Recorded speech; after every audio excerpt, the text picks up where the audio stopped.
सुरेश धसांचा खरा जातीवादी चेहरा समोर आलेला आहे। सुरेश धस ज्या मतांवर निवडून येतात त्या ओबीसींच्या विरोधामध्ये गरळ ओकणारे सुरेश धस किंवा सुरेश धस यांनी ज्यावेळी निवडून आल्यानंतर विजयाचा गुलाल घेत असताना त्यांनी ओबीसीच्या नेत्यांवरती आणि ओबीसीच्या इव्हन माझंही नाव घेऊन मी तर तिथं प्रचारालाही गेलो नव्हतो। त्यामुळे सुरेश धसांचा हा खरा जातीवादी चेहरा समोर आलेला आहे। ओबीसींच्या विरोधामध्ये खरं काय आहे त्यांचं, खरं तर सोमनाथ सूर्यवंशी यांचे जे मारेकरी आहेत त्या लोकांवरती कारवाई करू नये असे सुरेश धस म्हणूच कसे शकतात। त्यामुळे सुरेश धसांच्या डोक्यावर इलाज करण्याची खरंच गरज आहे असं मला वाटतं।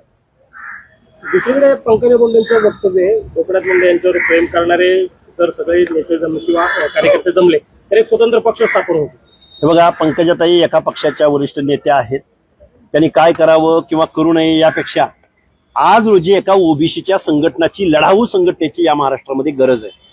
आज रोजी महाराष्ट्रामध्ये ओबीसीची विचारधारा मांडणारा एक पक्ष निर्माण होणं ही अत्यंत काळाची गरज आहे। नाहीतर सुरेश धस सारखा माणूस ओबीसींचीच मतं घेतो आणि विजयी सभेमधून सांगतो की अरे हाके मला धनगरांनी एवढी मतं दिलेत, त्याच धनगरांची बिंदू निमावली, त्याच धनगरांच्या शिक्षकांसंदर्भात 8-10 दिवसामध्ये, महिन्याभराच्या कालावधीमध्ये गरळ ओकतो।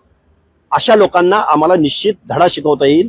ओबीसीचं संघटन या महाराष्ट्रात असणं आवश्यक आहे आणि त्याच्याही पलीकडे जाऊन या महाराष्ट्रामध्ये एक ओबीसीचा पक्ष असणं आवश्यक आहे की जेणेकरून जे लोक ओबीसीच्या मतावर निवडून येतात आणि निवडणूक जिंकल्यानंतर लगेच या महाराष्ट्रामध्ये ओबीसीवरती, ओबीसीच्या बाजूने बोलायला तयार नसतात, या लोकांना धडा शिकवण्याची गरज आहे। आणि याच्याही पलीकडे जाऊन या महाराष्ट्रामध्ये कारखानदारांचं राजकारण आहे। या महाराष्ट्रामध्ये सर्वसामान्य माणसांची राजनीती, धोरण ठरवणारे पक्ष, धोरण ठरवणारं नीती या महाराष्ट्रामध्ये ओबीसीचा पक्ष निर्माण झाल्याशिवाय येणार नाही।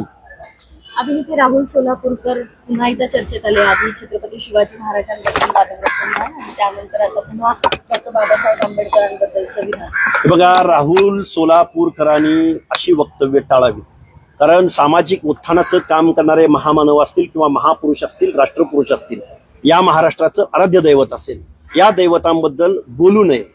कारण तेवढं कर्तृत्व किंवा त्यांच्यावर बोलण्याची आपली लायकी आहे का? लायकी नसेल तर सामान्य माणसाप्रमाणे राहावं। एवढ्या महामानवावरती टीका करून राहुल सोलापूरकरांनी जी अभिनय क्षेत्रामध्ये जी काही एक पत मिळवलेली होती ती पत पाण्यात मिसळलेली आहे। त्यामुळं राहुल सोलापूरकरांच्या डोक्यावर खरोखरच छत्रपती शिवरायांबद्दल असं वक्तव्य करणाऱ्या राहुल सोलापूरकरांना शॉक ट्रीटमेंट देण्याची आवश्यकता आहे किंवा बेड्याच्या इस्पितळात दाखल करण्याची आवश्यकता आहे। मनोज जरांगे यांनी ज्या नोटवर उपोषण सोडलं होतं त्याचाच पुढची रिओढत ते पुन्हा एकदा उपोषणाला बसण्याचा त्यांनी इशारा दिलेला। जरांगे पाटलांनी आठवड्यातले 2 दिवस उपोषण करावं आणि महाराष्ट्रातल्या सर्व प्रश्नावरती त्यांनी बोलावं की जेणेकरून त्या प्रश्नांकडे लक्ष वेधलं जाईल। जरांगे पाटला उठसूट उपोषण, अरे चाललंय काय? मग प्रत्येक वारी 15 दिवसाला एक वारी येते किंवा मग आठवड्याला एक रविवार येतो। जरूर उपोषण करावं, ते त्यांच्या तब्येतीला मानवणारं आहे आणि त्यांच्या तब्येतीला ते शोभणार आहे। मला वाटतंय परिस्थितीचं गांभीर्य जरांगेंनी घालवू नये।